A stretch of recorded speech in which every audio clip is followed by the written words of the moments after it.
নতুন শিক্ষাক্রমের পাঠ্য বই নিয়ে বিতর্ক যেন থামছেই না।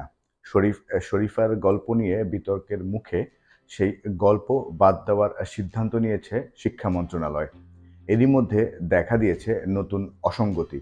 নবম শ্রেণীর জীবন ও জীবিকা বইয়ের একটি অধ্যায়ে মেয়েদের অন্তর্বাস বিক্রির ওয়েবসাইটের ঠিকানাযুক্ত একটি কিউআর কোড সংযুক্ত করা হয়েছে, যা অনেকটাই বিব্রতকর বলে মনে করছেন শিক্ষার্থীর অভিভাবকরা।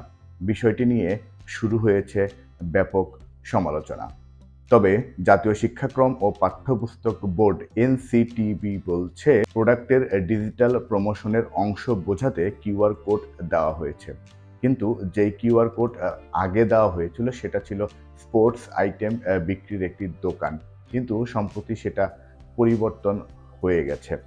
নবম শ্রেণীর জীবন ও জীবিকা বইয়ের ৩৮ নম্বর পাতায় ব্যবসার ব্র্যান্ডিং, মার্কেটিং বা বিপণন পরিকল্পনা নামক অধ্যায়ে উদ্যোক্তা হিসেবে যাত্রার শুরুর জন্য কিভাবে ব্যবসা করতে হবে সেটি উল্লেখ করা হয়েছে।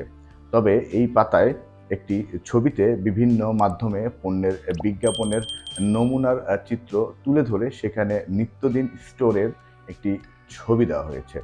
পাশাপাশি সেখানে Facebook, YouTube, Twitter, Instagram, Google plus, Viber, LinkedIn এবং পিন্টারেস্টের লোগো সংযুক্ত করা হয়েছে। এই লোগো এবং নিত্যদিন স্টোরের মাঝখানে একটি কিউআর কোড সংযুক্ত করা হয়েছে, যেটা স্ক্যান করলে trucks.com.br নামে একটি ওয়েবসাইট চলে আসে। এটি মূলত পর্তুগিজ নারীদের অন্তর্বাস বিক্রির একটি ওয়েবসাইট, যেখানে নারীদের অন্তর্বাস করে বিজ্ঞাপনের মডেল হতে দেখা যাচ্ছে।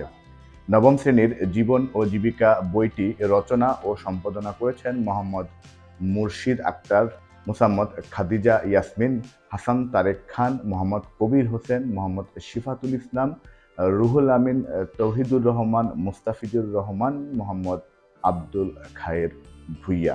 প্রশ্ন হচ্ছে, নবম শ্রেণীর শিক্ষার্থীদের বইয়ে এ ধরনের প্রাপ্তবয়স্ক ছবিসহ অন্তর্বাস বিক্রির ওয়েবসাইট কেন দেওয়া হয়েছে? এই অন্তর্বাস দিয়ে নবম শ্রেণীর শিক্ষার্থীরা কি করবে?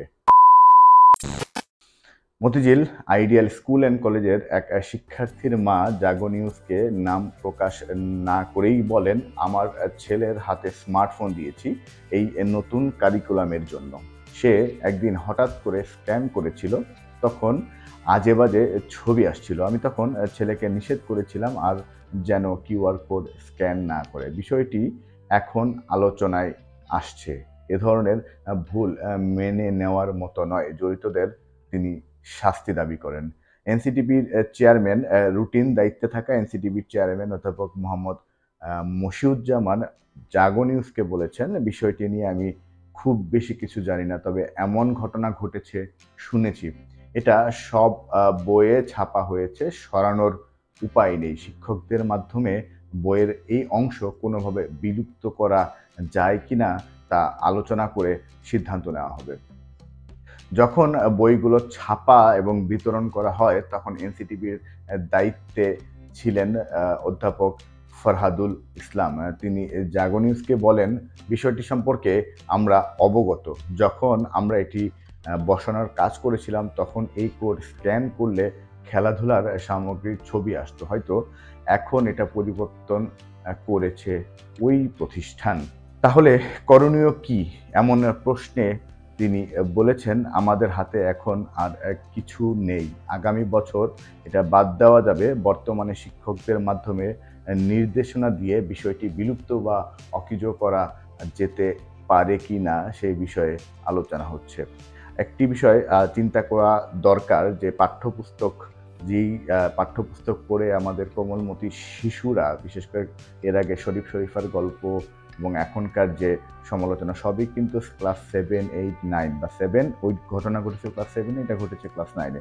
এত ছোট বাচ্চাদের বইকে যখন কেউ এডিট করছেন, সম্পাদনা করছেন, তাদের এই বিষয়টি খেয়াল রাখা খুবই দরকার, যে কোমলমতি শিক্ষার্থীরা শিখতে গিয়ে যেন ভুল কোনো তথ্য বা ভুল কোনো বার্তা তাদের মাথায় চলে না যায়। সবাই ভালো থাকবেন। নতুন আরও কোনো বিষয় নিয়ে আবারও সংযুক্ত হবো আপনাদের সঙ্গে। সেই পর্যন্ত সবাই ভালো থাকবেন, সুস্থ থাকবেন। শুভকামনা।